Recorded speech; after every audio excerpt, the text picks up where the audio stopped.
Hi loves! For today's video, ituturo ko sa inyo kung paano gumawa ng account sa Pi Network, ano yung mga dapat natin gawin if ever na gusto nating mag-mine sa Pi Network. So, ngayon may value na siya, no? As of now, recording February 22, 2025, may value na po si Pi Network. Meron siya nakalist siya sa OKX and then sa mga ibang wallet, di ko sure yung iba. Kasi OKX lang yung tinignan ko kanina. So, meron siya sa aking OKX yung Pi coins. So, ngayon tuturo ko sa inyo sa mga wala pang Pi network account. Ayan. So, patapusin niyo yung video, step by step tuturo ko. Pati lahat ng informations na kailangan nyo malaman. Paano nyo matatransfer yung coins nyo sa wallet natin. Ayan, so patapusin niyo yung video.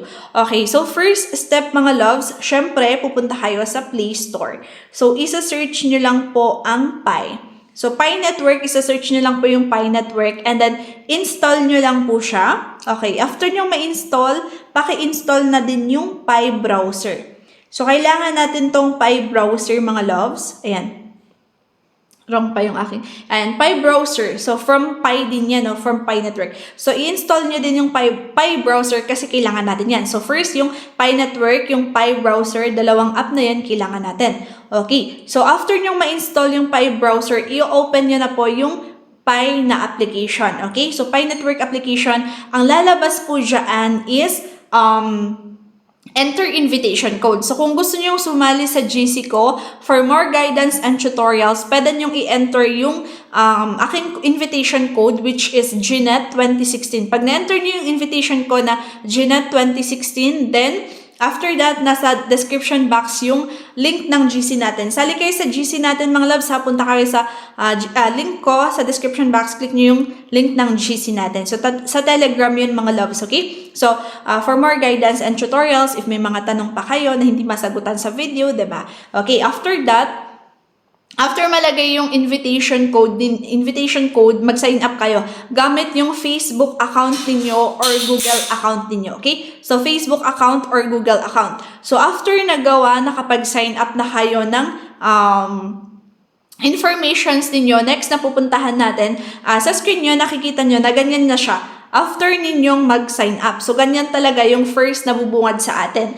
And next na gagawin ninyo is, i-click nyo lang po yung arrow na ituturo ni Pi Network. Okay? Kasi, ituturo niya sa inyo, itong parang lightning na yan. I-click nyo yung lightning na to para magsa-start siyang mag-mining. Kasi pag hindi na-click to, hindi mag-green yan kung hindi nagsa-start mag-mining. So, naka-gray lang siya yung lightning na yan. Pero kapag nag-green siya, magsa-start na pong mag-mine yung Pi coins ninyo. And dito sa taas, ito po sa taas, ayan, yung natatouch ko, sa taas na yan, yan po yung namamine natin na Pi coins. Okay? So, dito naman sa, kung ilang Pi yung na-earn natin per hour, kung makikita nyo sa green, 0.08 na Pi per hour yung na-earn ko. So, times natin yan, no?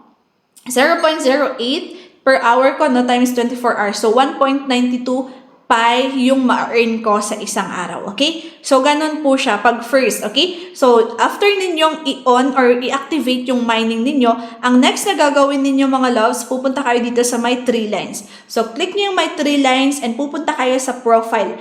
Click yung profile, ayan, lalabas po dyan na kailangan nyong mag-sign up kung ano yung gusto nyong maging username. Ayan, sa akin, ang username ko is @GNET2016. Tapos yung referral link ko, nandyan na din. Next naman, pwede nyong i-hide yung real name ninyo or i-hide yung balance ng Pi nyo. Pero, wag na muna yan, okay? So, push notifications, yes. I-enable nyo yung notifications para mag-notification si Pi Network if hindi na kayo nagmamine. Para pag nag-notify siya, i-activate nyo ulit yung mining nyo. Kasi every 24 hours, magmamine po tayo, okay? So, i-on natin, i-activate natin yung mining natin every 24 hours, okay? So, ganun lang everyday yung gagawin natin. Ngayon, kailangan natin ng account verification. Kailangan nyo pong i-set up yung account verification ninyo, which is pupunta kayo sa phone number, i-verify nyo yung phone number ninyo, i-verify nyo din yung Facebook verification. Pero kapag, Kapag naman yung Facebook ay yung ginamit nyo sa pag-sign up, matcha-check po yan, magkakaroon ng green yan, okay? So, yung email address, kailangan nyo din pong i-verify. Lagay nyo yung email na active po guys ha. Active na FB ninyo, active na email address ninyo. Tapos, itong identity verification or KYC is hindi nyo pa siya magagawa hanggang active kayo na nag-mining in 30 days. 30 days na tuloy-tuloy kayo nag-mining bago po pwede kayong makapag-identity verification. Pero mamaya meron ako papakita sa inyo kaya patapusin niyo yung video, okay? So, password. Mag-set kayo ng password nyo. Dapat hindi nyo makakalimutan na naman to na password nyo mga loves ha. Ayan, yun lang naman. Tapos okay na yan.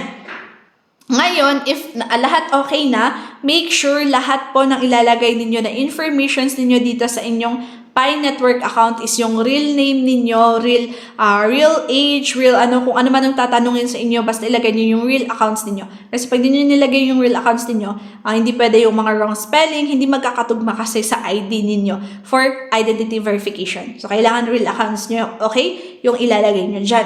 Okay, sa profiles yun, no? Punta kayo sa profiles, no? Profiles nyo. So, after nyong mag-set up, okay na yung profiles ninyo, nakapag-check na yung ibang green doon, ngayon, pupunta naman kayo dito sa mainnet. So, sa mainnet naman tayo pupunta.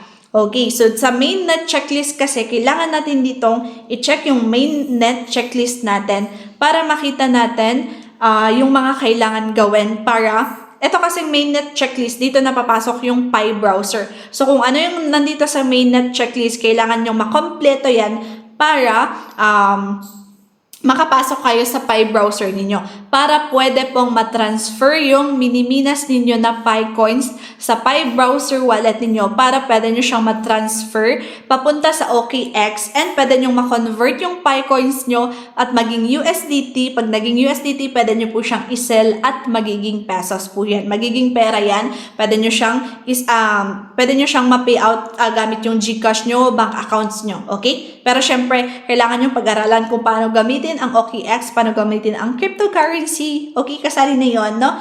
Okay. So, pero syempre nga, sinasabi ko sa inyo, no, yung KYC, guys, sa mga bago, hindi kayo makakapag-KYC. So, ito yung screenshot ko. Ito kasi yung screenshot ko sa isang staffs ko na sinabi kong mag-PI siya. So, dinownload namin. Pumunta siya sa Pi browser at ito ang sabi ni Pi Network. Thanks for your interest in PI KYC verification. Slots are not available at this time. Stay tuned. You will receive an invitation as soon as one becomes available. Ibig sabihin, hindi pa available ang KYC at this time. So, nagkaroon ng value, hindi pa ang KYC ngayon kasi nga, ayan, wala tayong slots, no? Sabi niya dito, remember, you must complete at least 30 mining sessions before you can apply for KYC. So, ayan, sabi ko sa inyo kanina, tuloy-tuloy yun ng everyday for 30 days. Siyempre, araw-araw na yun, no? Para makapag-minus kayo ng Pi coins niyo. Para meron kayong ma-transfer, diba? Or meron kayong ma-sell. So, yun lang. After 30 days, hindi natin alam if pwede kayong mag-KYC, if may slots kayo. So, I will update you kung anong mangyayari sa account ng, dun sa staff ko, nung isang na-invite ko na referral ko, if makakapag-KYC ba siya. I-update ko kayo. So, starting now, kasi nag-start siya, February 22, 2025. So, next March 22, 2025 na siya ulit. Try natin if pwede siya makapag-KYC. Update ko kayo. So, subscribe kayo sa channel ko para updated kayo. Okay? So, ganon. So, habang wala pang KYC, ayan, minas-minas muna tayo. So, after nyo ma-check yung mainnet, ito kasi yung kailangan ma-check sa mainnet pakita ko sa inyo. Yung mainnet ko kasi, mainnet checklist, yan. Pag pwede na tong mainnet checklist, ayan, ito, i-download nyo yung PI browser app. Kailangan complete yan. So, create a PI wallet. Madali na lang to, yung step by steps na to kapag na-open siya. Pero kapag hindi talaga ma-open sa inyo sa first, kasi bago pa lang kayo, no? So, magminas-minas muna kayo. So, mabilis lang to guys, if ever, no? Kasi create PI wallet, i-complete nyo lang yan. Mag-confirm kayo ng PI wallet dun sa PI browser ninyo. Mabilis na lang yan. So, merong mga instructions if ever na i-click nyo itong mga to. So, commit to lockup configuration. Ayan. So, kailangan nyo mag-lock up ng Pi coins ninyo. Pero hindi naman kailangan lahat i-lock up nyo. Konti lang. Secure your account. Kailangan mag-sign kayo ng acknowledgement to receive tokens. Yun, hindi ko sure if same yung magiging mainnet checklist ninyo, yung mga bagong users ngayon. Kasi ito is 2022. or 2022, 2021 na may na checklist ito na nagawa namin. So, hindi ko sure sa mga bago na mag-a-apply ngayon, okay? Pero I will update you sa account nga po ng aking isang referral na staff ko, okay? Ayan, so ganyan. Tapos, punta kayo dito sa, ayan, sa PI Utilities, tignan natin. Ayan, ito yung makikita nyo din to sa PI browser ninyo. So, di na natin bubuksan yan. Pero, syempre kayo, pag bagong user, buksan nyo yan. So, mine PI natin, ito yung total mining rate ko, no, per hour. So, makikita ko siya dito. And then, next, punta naman tayo sa, ayan, kung gusto nyo mag-refer, para mas, pag mag-refer kasi kayo, tataas po yung mining rate ninyo. So, for example, ako, magsa-start kayo, I think, sa 0.04. Sa akin is 0.08 na ako. So, magsa-start kayo sa talagang normal mining, mga loves. Okay? So, kung gusto nyo mag-refer, mga loves, i-click nyo lang po yung referral. Ayan, yung nandito sa account natin. Referral team. I-click nyo yung invite more. So, pwede kayong use other channel. Yung link nyo, pwede nyo makuha pala dito sa profile. Ayan, click natin yung profile. Ito yung link nyo, guys, para makopy nyo siya. Ayan, pwede nyo siyang i-copy dyan. Ayan, pwede mong i-copy. I am sending this PI. So, pwede nyo munang i-send sa text message, tapos i-copy nyo na lang siya. Wait lang. I-send ko siya sa text message, mga loves, no? Ayan. Ayan, text message, ganyan, tapos i-copy nyo na lang yan. Para maging link siya. Copy natin, and then, I will try to send. Yan. Send ko kay Jezrael din. Yan. Para, ay, naku, may mga pangit pala. For example, isa-send ko yan sa kapatid ko. Ganyan siya. So, para makuha nyo yung link nyo, okay? So, ganon. Kung gusto nyo mag-refer. Siyempre, pag magre-refer naman kayo para maging, mag-mine din sila ng PR. Kung ano yung tinuro ko sa inyo for step by step, ganon din yung ituturo nyo sa mga members nyo yung gagawin nila. Mag-mine lang sila. Tuloy-tuloy lang, araw-araw na yan. Para kapag nag-KYC din sila, nag-KYC kayo parehas ng invites mo, makukuha mo yung mga earnings mo from your referrals. So, dito din siya papasok. Alam nyo, ito yung nakikita nyo, ito yung unverified ko. Yan yung earnings ko na nakukuha ko sa mga referrals ko. Kaso, hindi sila nakapag-KYC. Kaya, wala akong nakuha. Hindi ko makukuha to kapag di sila nag-KYC. Etong migrated ko, nandito na siya sa wallet ko. Etong migrated, yan yung pwede kong matransfer sa OKX ko. Ito yung transferable na 34 Pi coins. Hindi pa siya na-transfer sa aking Pi wallet, sa Pi browser ko. So, ganon. Kaya kailangan mag-KYC din para may makuha tayo. So, kahit tumaas yung earnings mo pero hindi siya nag-KYC, wala pa rin yan. So, ayan, may roles, chat, node, white paper, basahin nyo dito. Follow nyo din sila sa FB, Instagram, YouTube, ayan, Twitter, Telegram. So, follow natin sila sa Telegram. Hindi pa ako nag-follow ata sa Telegram nila. Yan, just once natin. Okay. So, join tayo, mga loves. Ayan. So, naka-join tayo. So, 3.2 million subscribers sila. So, follow nyo yung ibang other, nila. So, ganon, yun lang. So, punta ako sa PI, ko pala. Ipakita ko sa inyo, guys, yung na-exchange ko na Pi coins ko. So, na-exchange ko siya kanina lang sa isang tutorials ko. Pero, sige, at sa video na to, pakita ko sa inyo para pakikita nyo legit talaga, guys, na na-transfer ko yung Pi coins ko sa OKX wallet ko. Ayan, ito yung nasend ko kanina na Pi coins ko. Isang Pi, sinend ko siya sa aking OKX wallet. Siyempre, check natin siya sa aking.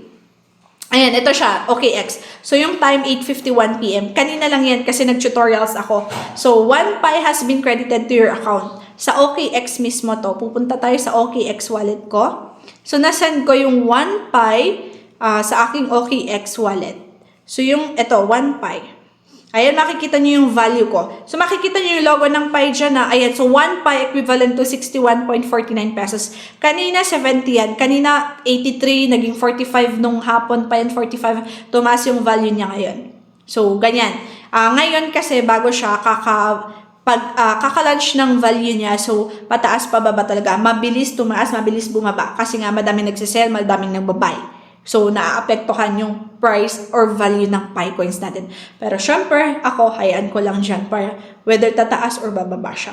So, yun. So, legit na nakapag-exchange ako. So, ngayon, kailangan dito sa Pi browser ko, para makita nyo, Itong Pi browser ko, makikita nyo, ang available balance ko is 0.56 Pi. Ibig sabihin, wala na akong pwedeng isend sa aking OKX. Kasi dapat sa available balance, dun po dapat meron akong Pi para masend ko siya sa OKX ko. So, pero ano tong nakikita nyong 934 Pi? Ito po is nakalock po siya. So, nag-lock-in period ako noong 2022. So, 3 years yung lock-in period ko. Ma-unlock itong 934 ngayong May 2025. So, pwede siyang mapunta sa available balance ko after ng lock-in period niya. So, tsaka ko na siya isa-send sa aking OKX wallet. Okay? So, paano tayo magsasend? If, for example, meron ako available balance dito, no? Paano tayo magsasend? Sa OKX wallet. So, i-click mo lang yung pay, and then, i-click lang natin yung manually add wallet address. So, dito sa wallet address, kukunin mo yung Pi wallet address mo sa OKX. So, sa OKX, pupunta kayo sa OKX, sa assets, i-click nyo yung deposit. Click deposit crypto, and then, i-click nyo yung Pi network. So, i-search nyo lang po ang Pi network. Slide natin yan. Ayan yung address ninyo. Makukuha nyo. I-copy nyo yung address ninyo, and then, paste wallet address. So, kung meron kayong PI na naipon, for example, may 1 PI kayo, ayan. Lalagay nyo yung 1 PI, i-click nyo lang yung send, and then, tuloy-tuloy. Send transfer, mabilis lang yan.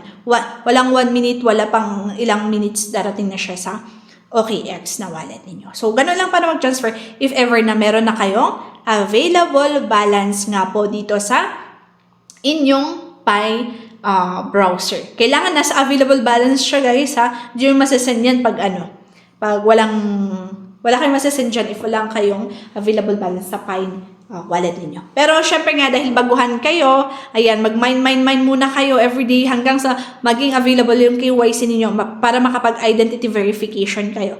Okay? So, gano'n lang. So, yun.